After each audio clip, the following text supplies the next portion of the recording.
টুকরো, টুকরো কাপড়ের সাহায্যে কত সুন্দর, সুন্দর ডিজাইন তৈরি করা যায়, সেগুলোই আমি তোমাদের সাথে শেয়ার করি। আজকে একটা নতুন ডিজাইন শেয়ার করব।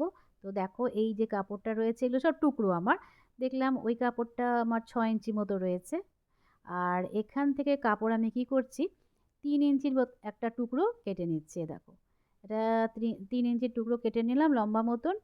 এবারে এটার সাথে কি করব এই যে হোয়াইট কাপড়টা রয়েছে সেটাকে না দুদিক দিয়ে অ্যাটাচ করব। এটা নিলাম 2 ইঞ্চিস। হ্যাঁ, তো ওটা রয়েছে ধরো 6 ইঞ্চিস কাপড়টা রয়েছে পিঙ্কটা। আর এটার থেকে দেখো আমি 3 ইঞ্চি করে কেটে নিলাম, এদিকে 2 বাই 2 করে জোড়া জোড়া দিচ্ছি। হ্যাঁ, এই দেখো এদিকে সাদা কাপড়টা জোড়া দেবো, আবার এদিক দিয়েও, মানে দুদিক দিয়ে যদি আমি হোয়াইট কাপড়টা জোড়া দিয়ে দিই তাহলে কি হচ্ছে ওই আমার 6 ইঞ্চির কাপড়টাই পেয়ে যাব। যেই পিঙ্ক কালারের কাপড়টা রয়েছে 6 ইঞ্চিস, তো ওটাই আমি পেয়ে যাব সেম মাপের। এই জন্য আমি এটা জোড়া দিলাম। তাতে করে কি হবে একটা ডিজাইনার লুক আসবে, এটা প্যাচ ওয়ার্ক হয়ে যাবে আর কি। এই দেখো কত সুন্দর লাগছে জোড়া দেওয়ার পরে। আর একটুখানি প্রেস করে নিই তাহলে সেলাই করতে সুবিধা হবে। এ দেখো, তো সেম মাপের আমি কিন্তু কাপড়টা জোড়া দিয়ে তৈরি করে নিলাম। একটু ছোট বড় হলে কোনো অসুবিধে নেই, পরে কাট করে নিলেই হবে।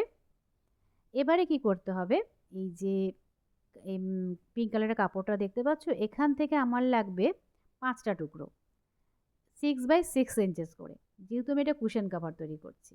ঠিক আছে, তো সেই জন্য আমি 6 বাই 6 ইঞ্চেস করে আমার 5টা টুকরো লাগছে এটা থেকে। আর এই যেটা আমি জোড়া দিয়ে করলাম এখান থেকে লাগবে 4টে টুকরো।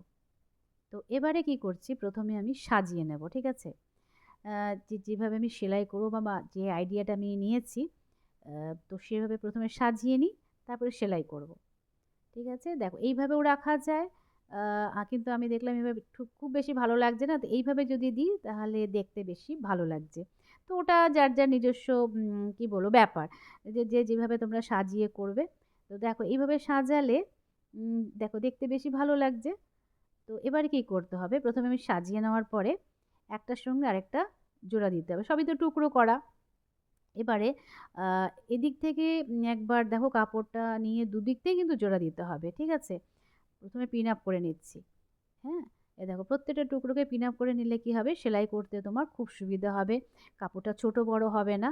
আর জাস্ট ধরে ধরে সেলাই করে নেবে, ব্যাস হয়ে যাবে। এবার দেখো দুদিক থেকে কিন্তু আমাকে সেলাই করতে হবে, সেই জন্য আমি দুদিক থেকেই পিন আপ করে নিচ্ছি আমার সেলাই করার সুবিধার্থে। হয়ে গেল, দেখো প্রত্যেকটা টুকরোকে আমি পিন আপ করে নিলাম, জাস্ট এবার দুদিক দিয়ে সেলাই করে দেবো। তো চলো আগে আমি সেলাইটা করে নিই।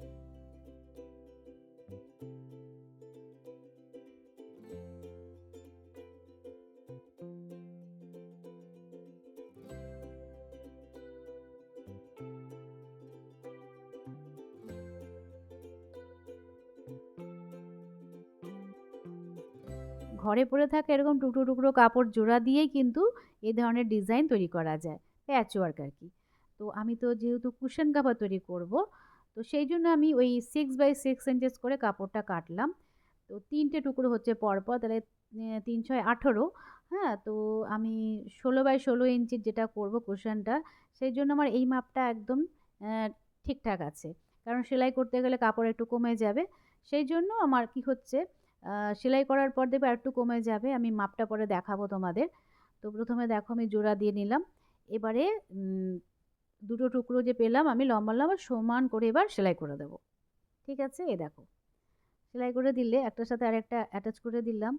এবারে দুটো অ্যাটাচ করলাম, এবার লাস্ট এদিক থেকে আরেকটা টুকরো জোড়া দিয়ে দেবো, এই যে লম্বা করে আবার সেলাই করে দেবো। দেখো কত সুন্দর একটা ডিজাইনার লুক চলে এলো।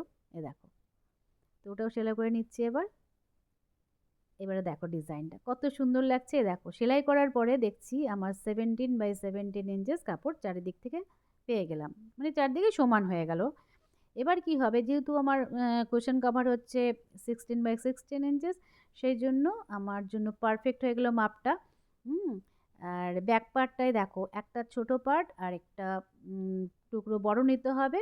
হ্যাঁ, এই দেখো এইভাবে জাস্ট এইভাবে বসাবে। এটা হচ্ছে তোমার এনভেলপ টাইপের কুশন কভার, এখানে কোনো জিপ লাগাতে হয় না, খুবই ইজি, খুবই ইজি।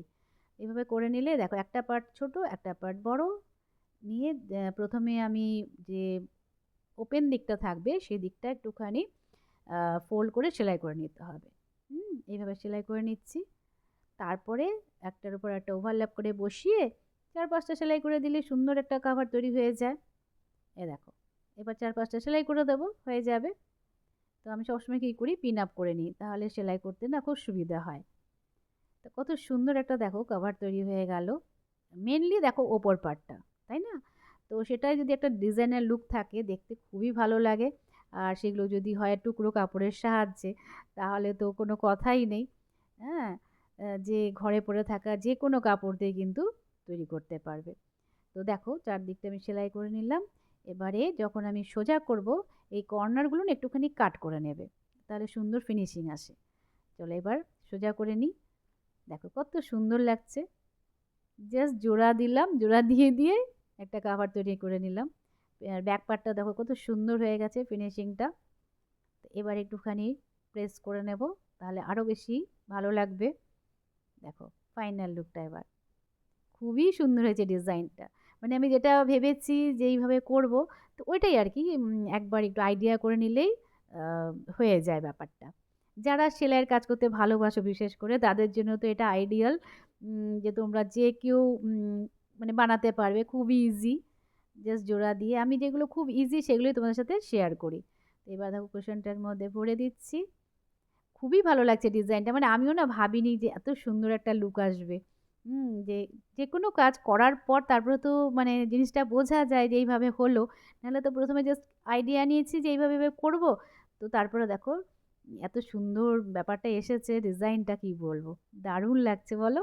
তো চলো আজকের মতন টাটা, আবার দেখা হবে এরকমই নতুন কোনো ব্লগে।